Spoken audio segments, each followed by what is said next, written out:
Hello, everybody. Welcome to this session. We're going to build your skills with responsible generative AI. My name is Nicole O'Connor. Please do pop into the chat and say hello and let me know where you're tuning in from. And if you're watching this back on the recording, I hope you have a great session. The training link is at the bottom so that you can open up some of the templates and the activities that we're going to do. That's the screen that I'm showing right now. So as I scroll on down, you'll have a little look at what we're going to do. So we're going to complete an Adobe Express guided activity that uses a lot of generative AI. Then we're going to go in to a template, remix it and do some critical thinking about Gen AI because we know there's great tools in Adobe Express, but actually part of being an Adobe creative educator is not just about your competency with the tool, but it's also about the creative pedagogy that goes alongside using EdTech in the classroom. And one of those things is the 4 C's. So we massively focus on creativity, collaboration, communication, and critical thinking. And for responsible generative AI, critical thinking is essential. So we're definitely going to spend a lot of time talking about some of those concepts in this session. I will try and give you an early finish and let you get away to enjoy the rest of your evening because I know how precious your time is and every stage of the school calendar is busy and I know that you would welcome getting back to the rest of your evening. So here is the first thing is there's a little link here that takes you to a report about creativity and generative AI.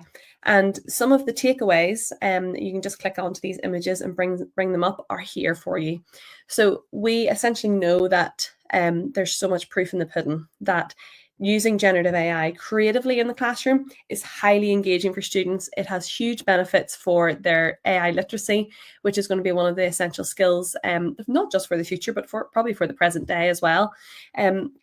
And you can see a big emphasis there on the creative thinking and critical thinking skills as well. But also that self-expression. You know, there are many barriers to getting creative, and generative AI can unlock some of them and allow students to get in and express their ideas where they may not have technical skills or competencies with some traditional art, traditional music, so on and so forth. There's lots of different barriers that may be in the way that AI can support with. But of course, there are things that we need to be very responsible with. So Adobe's generative AI is designed to be safe for the classroom. Now, that doesn't mean that it's perfect for the classroom. We are all very honest here in that we know that everything that we use in the classroom needs to have teacher feedback so that it becomes better and better. One of the things that I love, and I know this reassures a lot of the districts, local authorities, education authorities across the UK and beyond, is that Adobe Express for Education does not use student or teacher projects to train its Gen AI model, Firefly.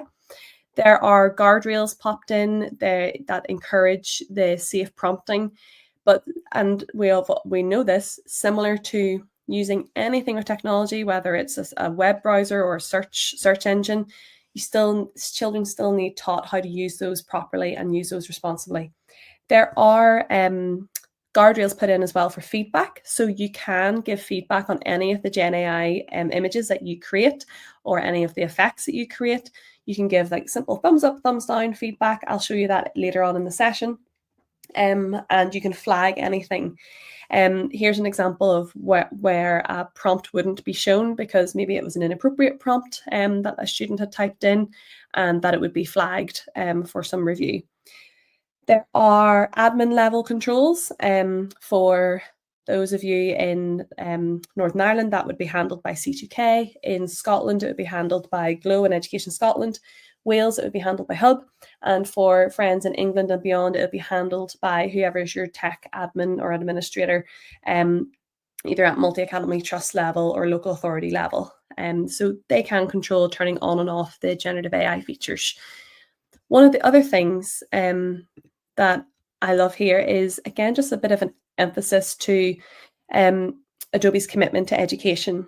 So this is one of the things where you'll see I see it all the time on LinkedIn. If somebody posts something on socials that has used Adobe Express and generative AI on it, it has this, you can just kind of maybe just make it out in the top right. It has a little CR on it to show that the basic content credentials. So it attributes and kind of is a bit more transparent that Gen AI was used in this. So again, a really great way to show that students can be transparent about their AI use, and they should be transparent about their AI use because that's the real world on social media. People now, even if they don't declare that it's AI, Adobe will automatically tag and watermark your photos with this tiny little CR to show that it has used some generative AI to create the poster or the image or the video. So let's get stuck into our first activity. I'm only going to do a little bit of this activity just to recap some of the skills that are involved with Gen AI.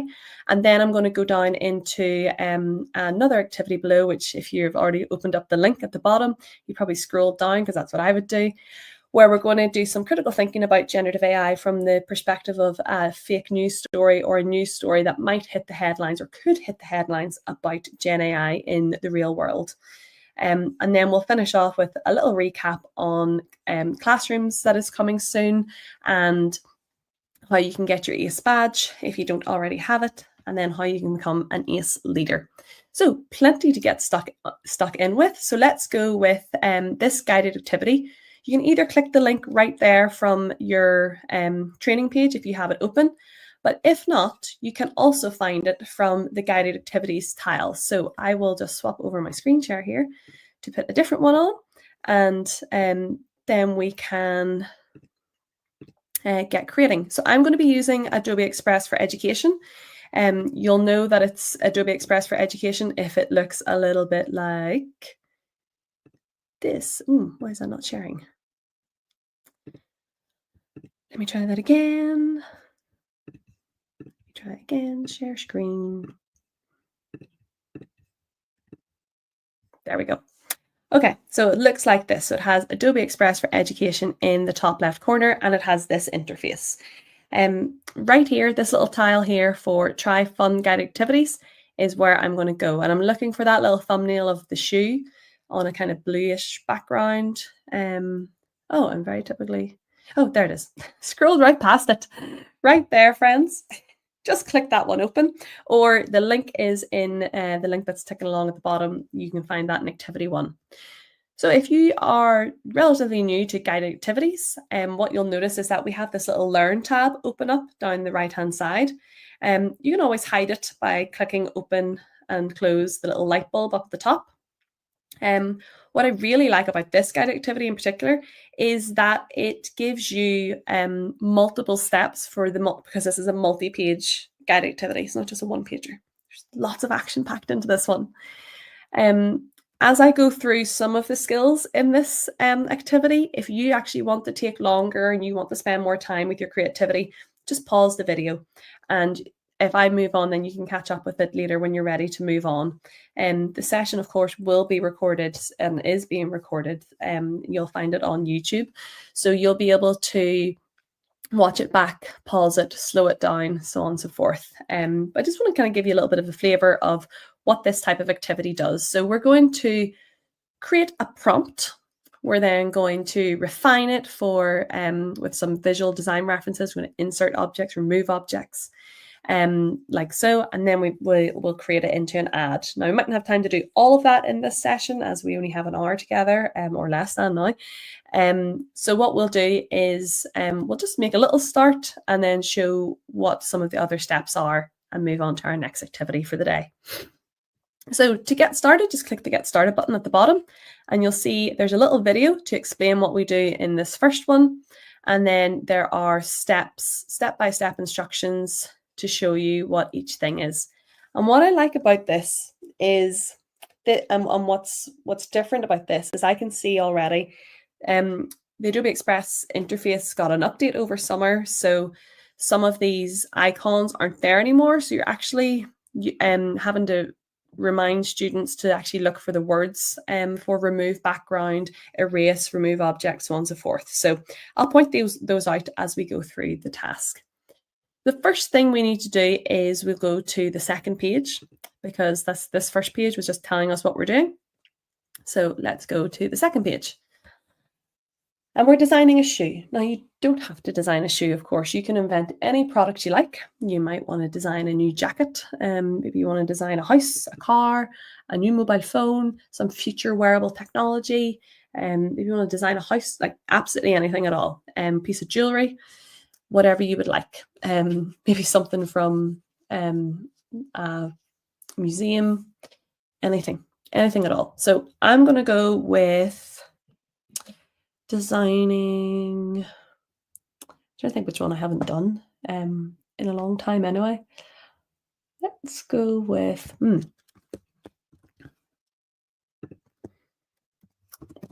going to go with a bag. Okay, so the first thing to do is to generate an image. Now, excuse me. That's me. Down the left-hand side, we have a generative AI button. We can go straight there and generate an image. You can also generate via the media tab. So you could go to media and generate an image. Takes you to the same place. Choose what type of image size you want for this.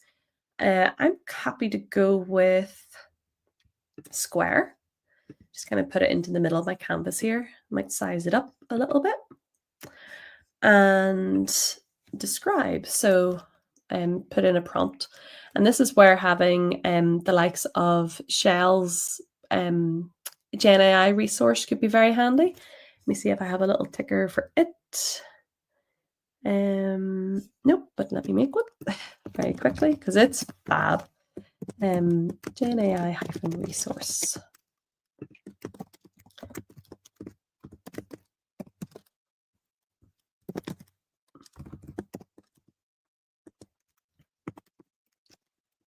Okay.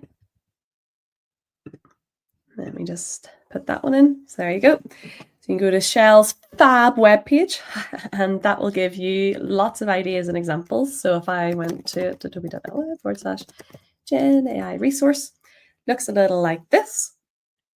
And some of the things that you have on it are like examples for how to do a prompt structure. Talking about the subject, the style, the background.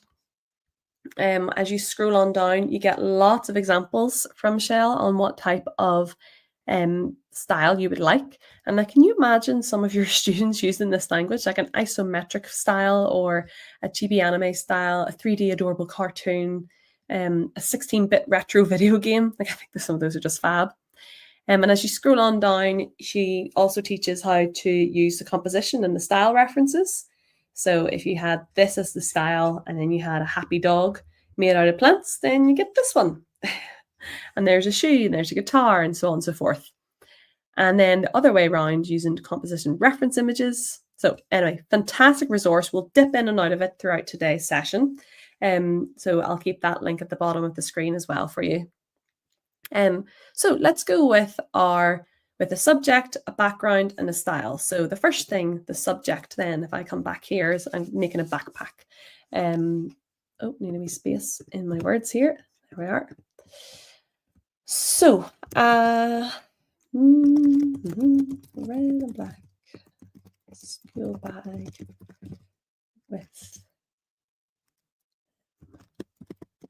LED lights on the pockets and zips.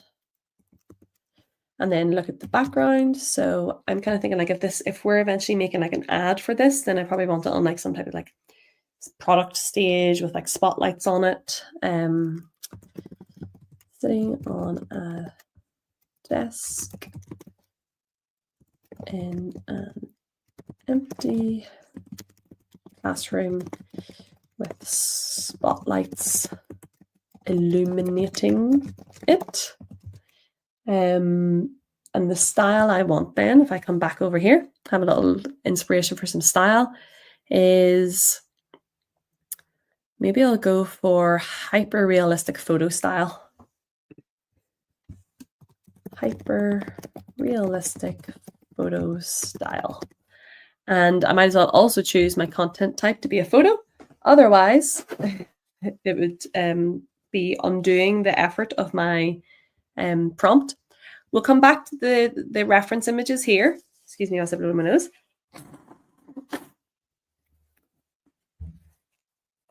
We'll come back to those and we'll hit generate. I'm not going to click any of the styles because I just want to see what happens with the prompt style that I gave it. And you can see this little buffering generation going on. So that's Firefly way off creating this image for me. And there we go. I've got 4 backpacks in this hyper realistic option. And that one's quite nice. Like that one. Let's stick with that. And you can see underneath it's asking for my generate image prompt. That's mostly for your benefit, teachers, because if your students were making this type of thing and then suddenly they create lots of brilliant things, you're like, oh, that's great. What was your prompt to get that? And they're like, oh, I have to go back into the image, I have to go back into it and find it out for you. Perhaps you would just like to see the prompt up front, and we'll just resize that so it fits onto the post-it like so. That works. Okay, let's have a little look at what activity 2 is. I could then go on to the next page. There's telling me all the things to do to generate. Yes, got a shoe, do the little sticky note, like I said. And then now it's asking to copy and paste. So copy it onto the next page. So I'm going to click copy. You could also, if you can't use your keyboard shortcuts or if you're using an iPad, you can click the 3 wee dots and then copy, like so. Then go on to page 3. So next, we're on the next page of instructions. Let's come over to next. And this one is adding a reference image. So paste the image that you had and now choose reference image by either taking a screenshot of something you have permission to use or by browsing the photos in the media tab. So what I actually am going to use instead is I'm going to just click on this image that I've pasted over and I'm going to use generate similar. So what that will do is essentially the same thing as the style composition reference image. So you can see up here it says generate new images in the same style as this image. So now I could change it up a little bit, you know, I could say a large red school backpack with black zips and a shiny metal shield on the front pocket in an empty classroom. And generate. And so what I didn't need to do there was to say what the style is again, the hyper-realistic photo style, because Firefly should be taking inspiration from the existing style of the image that I created. So I've saved a little bit of time with the prompting that I've got here. Ooh, I like. I did just remind it that I wanted it in the classroom again. So do you know what? I think I like this one the best. Yeah, let's go with this one. Okay, then I'm going to click done. And it says, do I want to replace the original image or keep them both? Yeah, let's replace.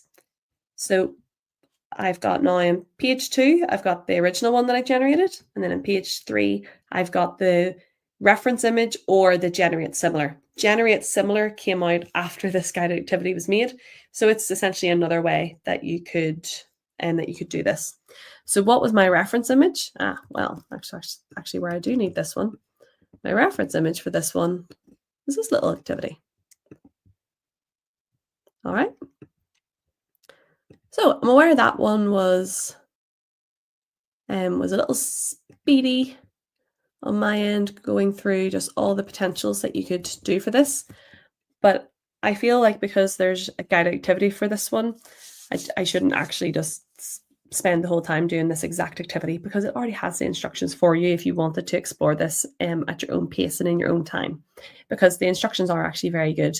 It's just I wanted to point out where the images are slightly different for some of these thumbnails. So if I come over here, for example, we now want on the next page to remove the background. So if I copy this again, the 3 dots, copy, and I'm coming over here and I'm pasting it in, the first thing we're doing is removing background. Now you'll notice there's no little doggy over on this side anymore, but this is the remove background button. So you just click that, let it work its magic for a little minute, and then wha-bam, removed background. The next thing you can see that it's doing is, okay, so we've done that. Oh, we can start insert and replace things. So I could now go to insert object, but see, this is why I need to follow the instructions sometimes. I have to do the insert object bit first and then remove the background. So let's insert something. I'll insert like a little star icon, like a little logo perhaps. So what I'll do is I'll put a little brush squiggle over the front pocket, and I'll say stitched yellow star. Maybe embroidered yellow star, and I'll click insert. And again, this is one of those things where, like, if I remember correctly, my prompt for the shield was actually that was on the front pocket, and it didn't quite get that. It's one of those things where I just reassure students that, like, look, this AI isn't absolutely perfect. It needs humans' oversight. Oh, that one's cute. Okay, that one actually works really well, and I like that it's like carried over some of the shadow that's happening, which is just, again, it's really clever for a free tool, is being able to do something like that. And like that does genuinely look really well in there. It did a good job. Now what I could do if I close off this panel is I should be able to remove the background of the bag now. So if I click remove background, there we go. I've got my backpack with the little star in it now. I think that just looks great. And then the last thing to do is to basically turn it into an advertisement, which I'm not going to do in this session. That would be like going and adding in some, like, you know, the price, adding in like a slogan and a title image, and going through some of the elements and things like that. But it really does, it takes students through pretty much every Gen AI tool in Express, particularly if you use some text effects to improve your text, which at the moment is now in this place. So if you click a text box, any text box, and go to effects, you can generate a text effect using this little customize pen here. And it's the same thing, just a little bit of a prompt box saying like, you know, black chalk. And see how that does. And it would create everything that's in black there would be replaced with black chalk or with confetti or whatever your prompt is that you choose. So those are all the skills in Express, and you can see that you get a few different options to choose from.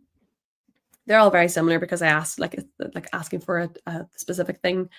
What I love is doing text effects for topics like ancient Egypt, you know, getting a text effect that is like hieroglyphics on papyrus, like brilliant.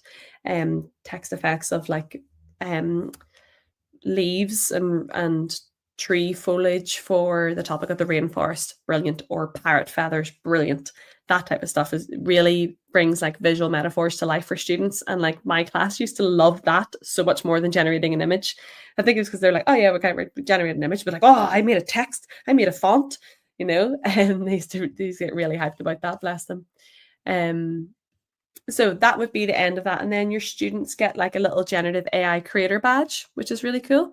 And they can, of course, customize the character, click into this generate image to like reprompt it for a portrait of someone else and some descriptions, and then change out their name as well. You know, simple as that. Really cool little activity. Okay, activity 1 done. Let's have a little look at what's next then. So on the link that's ticking along at the bottom of the screen, we're going over to activity 2. So activity 2 also comes from, if I just click the back to the home page here, activity 2 is also a activity that you could search for. So you could search for this in like a fake news story. Search through some of our templates here and see which one kind of fits the bill. And I actually don't see it as one of the first ones here. Like I was hoping it would. So I will go over to the to the web page and click the news story one. Paste it over here. This is the one we're going to, and again, you can get this template in the Activity 2 section at adobe.ly/AceGenAI, and you'll see that it is a fake news story that we can use maybe to think of, just to encourage students to do some critical thinking about how AI might be showing up in the news, and we don't actually need to say that this is a fake news story, because like some of these are very real, but we'll maybe just make up the companies, for example, or the concepts that could happen. So let's go with I know what I'll do for mine. I'm going to recreate one that might make sense for you remember seeing the beauty ads that had all being Gen AI'd, like they weren't actually real models in it. So maybe something like that could be like the breaking news story. So UFO spotted in city centre. So I'm going to go, I don't know, I'll make up a beauty brand here. Aura Glow stocks plummet after AI.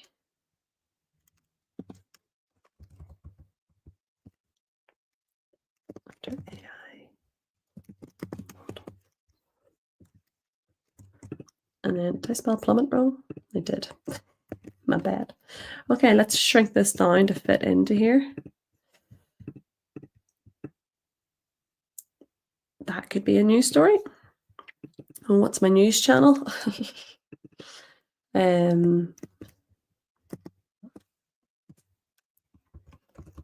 Express News. Hee. I'm going to move that over a little bit, like so. Yeah, that's good. Aura Glow stocks plummet after AI models. AI models. We're not faking the news. We'll just give this like another like headline. CEO admits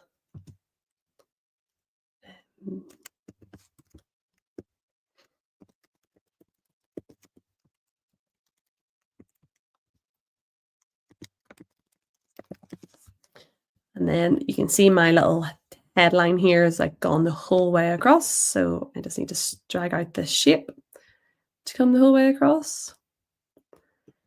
And then up at the top, select the main image, press generate image, edit the prompt, make your own fake news report. So I'm going to click this image, go over to generate image, and I'm going to change what this is. So I'm going to have a little look for, so glossy model face. Oh, I got an idea actually. Maybe I could go with a CEO looking concerned at a TV screen. At a blank TV screen. And I'm going to use that insert object to insert the image that I'm thinking of. And also what I'm going to do here is, we're talking about responsible generative AI. I'm going to do a little test on bias in Express here, because who do we think it might generate as a CEO? And is that a conversation we can have with students about bias in machines? And sometimes machines are trying to counteract. Sometimes machines are trying to counteract the bias a lot as well. There has been a lot of feedback that people give to tools like this to kind of say, hey, this doesn't represent reality. There are more, like if you were generating an image of a teacher, like, is it all women? But like, hey, there are men who are teachers. We need to see more gender bias, less gender bias and more gender balance. Also different ages, different races, so on and so forth. So this one, I have to say, Adobe Express has done spectacular. So we've got a good mix of folks here. I mean, that could be the model probably. I might use that image for the model. this could be the very stressed out CEO, to be fair. And yeah, that one really could be the model that I was thinking of putting on. So yeah, let me go with this one. I mean, they're all good. Now let me go with this one. Okay, I'll stick with this one. And I'm going to now put another image on top because I want to show the fake models kind of thing. So what I could do is go with insert object and try insert something in here, or I could just go actually to generative AI, generate an image. Probably a square would fit like kind of here. And this could be the very stressed out CEO underneath. You know, I could say a glossy model headshot holding a bottle of makeup.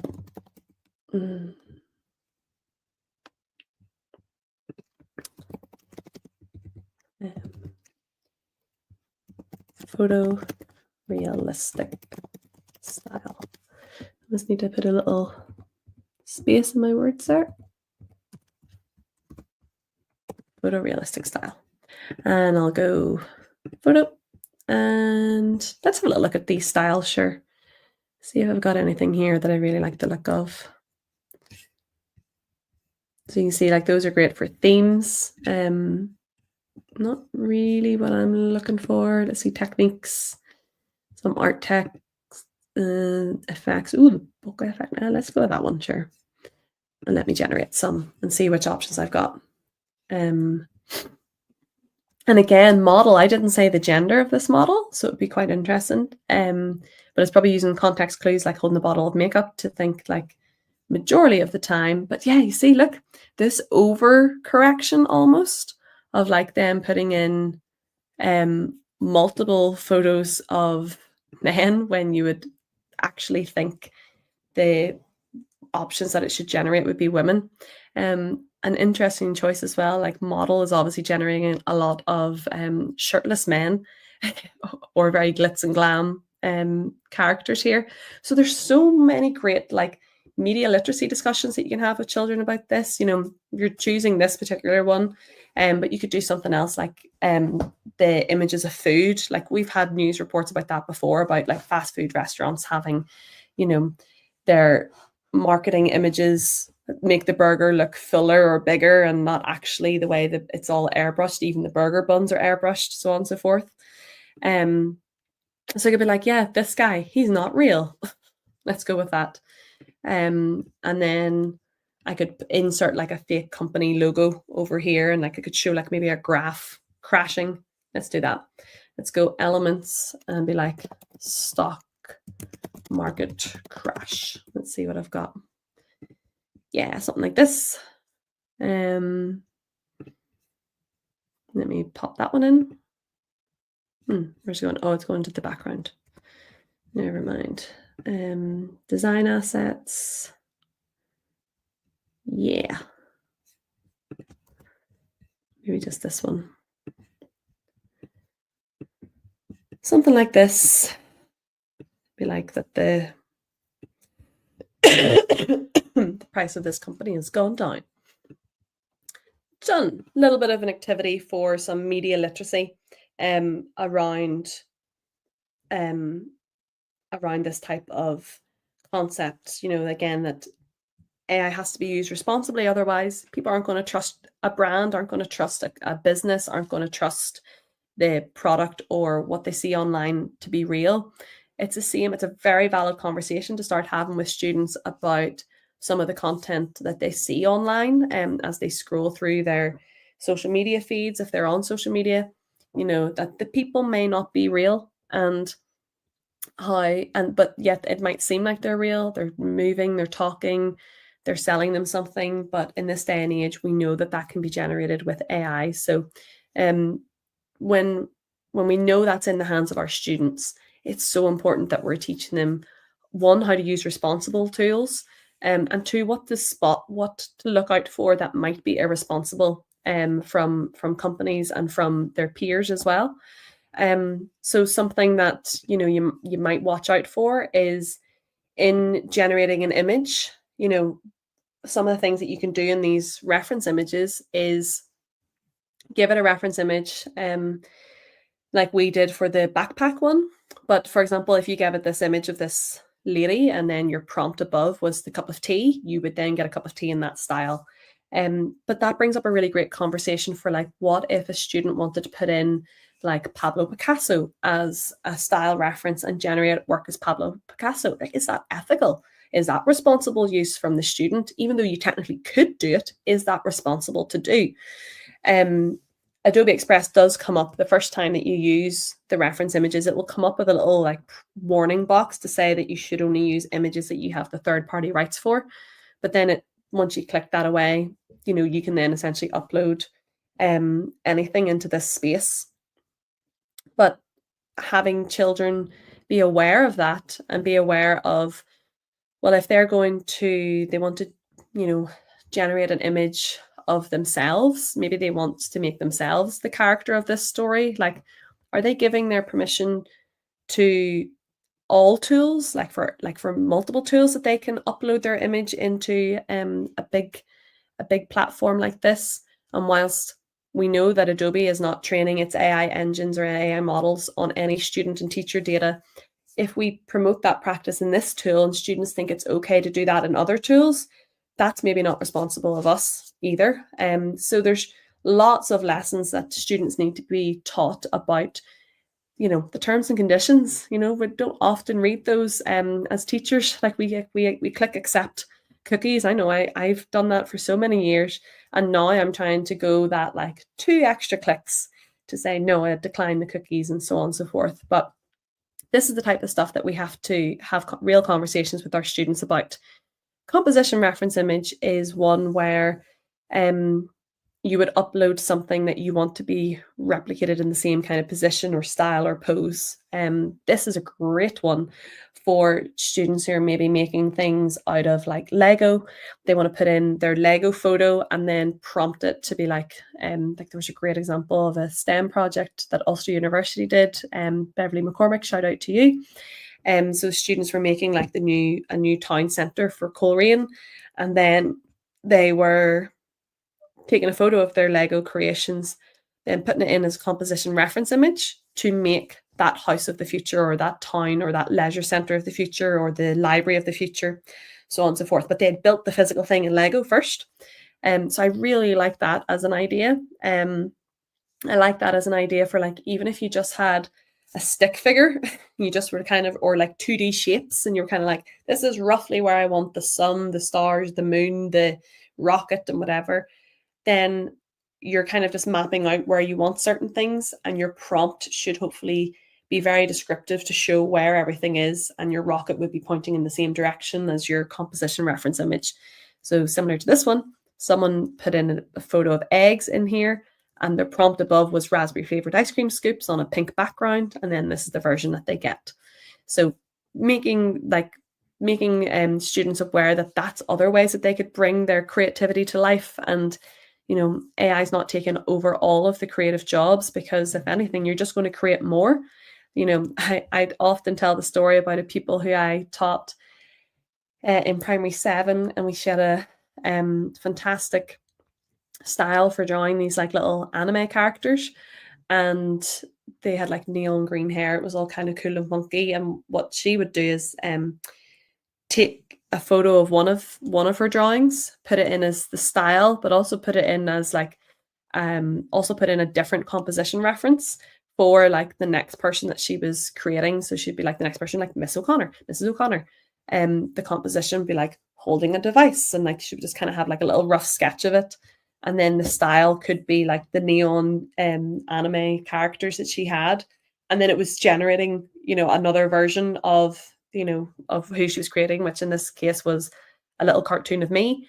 And then she would just print that out, put that on a card. Next, she'd do another people. She created so much. She probably has a young enterprise side hustle right now, which I love that for her. So those are some of the really great things that you can help children unlock and discover about themselves with AI. So I really like that that we have these conversations are able to happen with a classroom safe tool that, again, if I didn't like any of these images, if I just come back in here to generate, I want to give feedback to it. I want to be like, I didn't expect this, or his hand slightly distorted. I think actually this guy's hand's more distorted, to be honest. So let me go give feedback about that.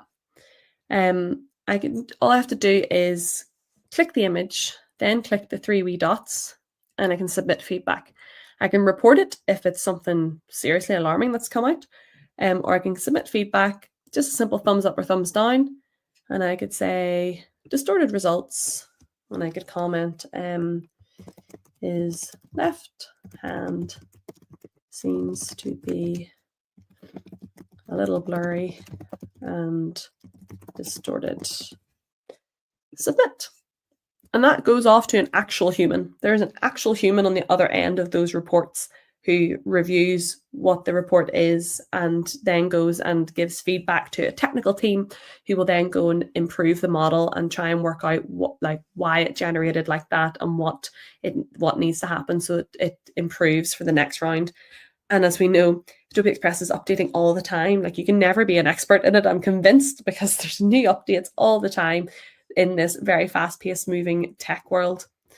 So let me come back to Adobe Express for Education homepage here and have a little check-in with how you're all getting on. Let me know in the chat how you're doing. What did you create? Did you create anything, or have you just been watching along? I'm always curious, because I know different people treat these sessions in different ways. So very happy to hear how you've been getting on with the session. We also have some of our ACE innovators who support these calls. So do say a little hello to them if they're in the chat as well. One of the other things that I want to do is I'm going to bring back up my other slide. So let me just stop sharing this screen and bring up my other page so that we can have a little chat through this one. There we are.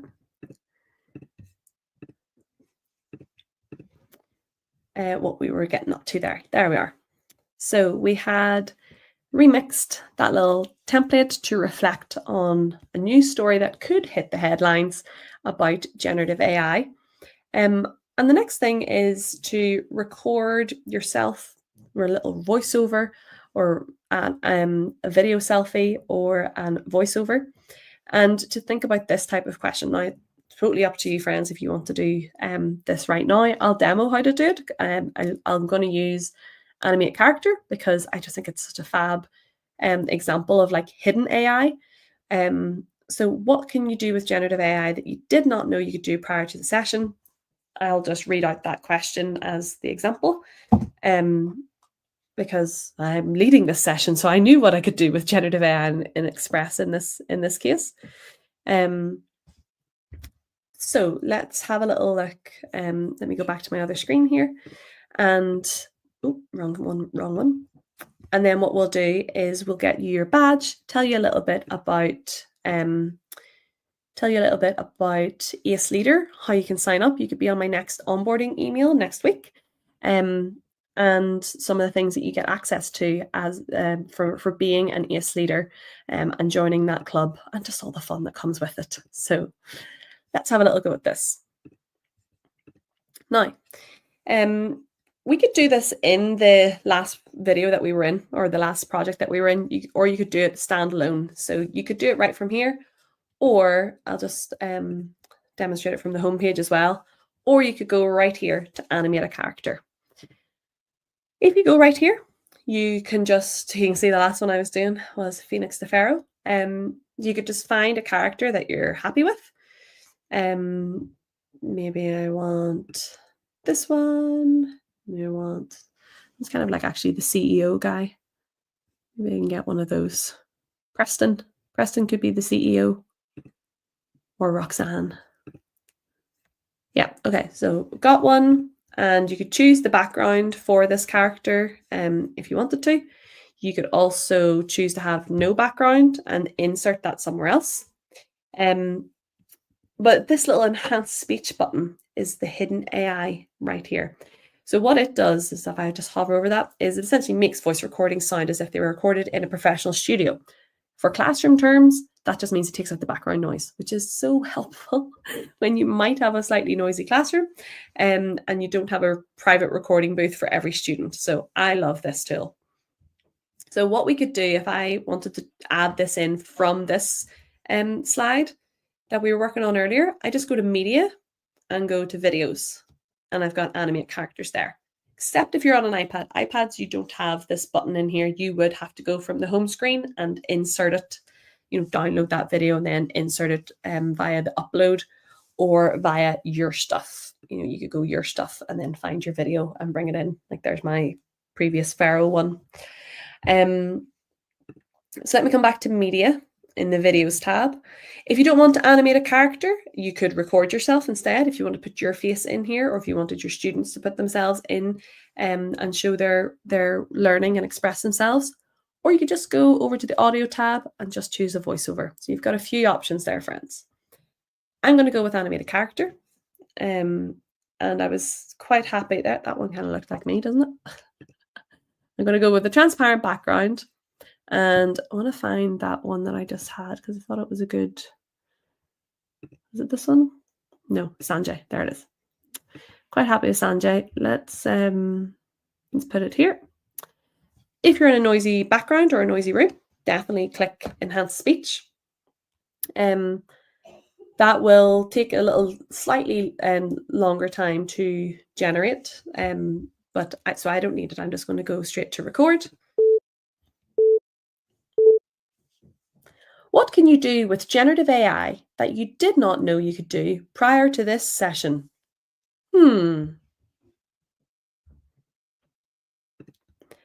what I did is I just left it for a few extra seconds running at the end because I picked up a great tip at the Global Teach Meet in October there, where we had, I think it was Melissa was sharing how one of the things she does is she gets animate characters to talk to each other.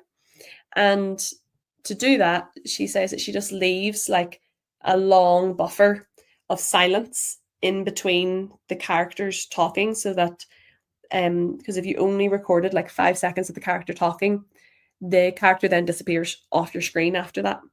And because the video of that character has essentially ended. So she says what she does is she like leaves just like silence whilst the character is not talking, so that the character stays on the screen. And I quite like that. So I just want to give it a little test out here and just see. She tells me that it still blinks and things like that. So I just want to try that out. Whenever it has finished generating, although this one has had a little glitch on me. So let me just X off this and see what happened. Oh, there it is. Thought it glitched, but it's just hiding.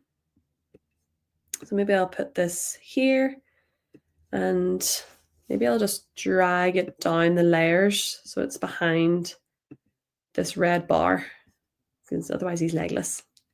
Let's have a little listen. What can you do with generative AI that you did not know you could do prior to this session? I'm going to try it again. See where the hand goes. Oh yeah, you can see just the eyes blink and the mouth stays still then for those few extra seconds. Let me try that again. What can you do with generative AI that you did not know you could do prior to this session? Do you know what? That's pretty good. I quite like that. So I could see how you could have like almost as if like it was the news reporter and the CEO like having a conversation back and forth. You would just leave longer gaps. And if you had like your students scripted out for how they could respond to each question, like they would know how to pace it. So that's quite. So I'm going to have to go and thank Queen Mel for her top tip in that session. Love it. Brilliant. Right. Shall we get our ACE badge? Let's do that. So one of the things to note again is this fantastic resource from Shell. One of the things in it as well is the prompt inspo. So if you open it up, you'll see 9 different pages of potential prompts that you could explore. So it's just remembered where I left off. So page 1, whole bunch of fine art and historic prompts, like so basically the style prompts. There's ones for crafts and homemade, some modern digital, so on and so forth. So definitely do check that out. It's a fantastic resource. Let's have a little look then at what we're going to do now. We're going to get our badge. There we are. I had a wee glitch for a second. So scroll on down. Scroll on down. We've done that. We've done that. We've done that. Classrooms. So how long is a piece of string? We have been waiting ever so patiently for classrooms, and I can tell you that we are definitely getting close now for it being unlocked across the UK, which is great. It's going to have a bit of a ripple effect. It will start off in some nations and then spread to the others as we work with your administrators in the background to make it such a seamless switch over. You can watch these little videos to get a sneak peek of what that's going to look like whenever it does come to your accounts. And how you can assign some things to really get students collaborating and connecting with each other in really fun, creative ways. 2 things. If you have not heard about our amazing live lessons, where have you been? You living under a rock? They are with Dom and Meredith, who do, I think they're about like 2 or 3 times a week.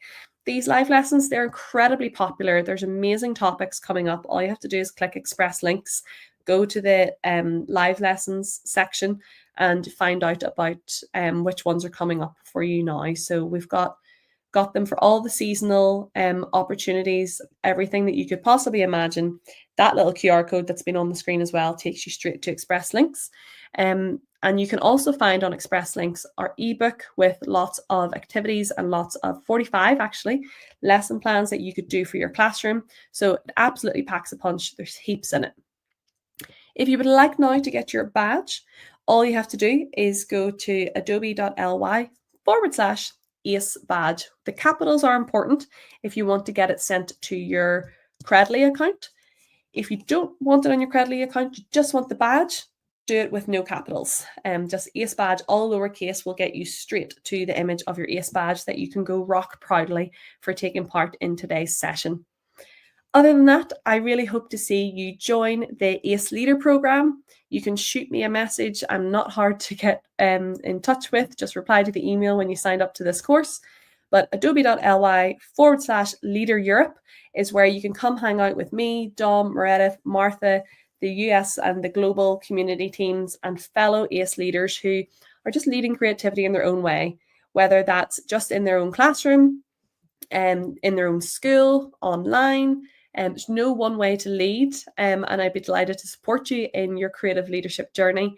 And some of the things that you get is like seeing and hearing first about those amazing resources from Shell and from others. And you also get to take part in monthly competitions to win some swag. And who doesn't love that? So I hope to see you in one of those very, very soon. All the very best, folks. Take care.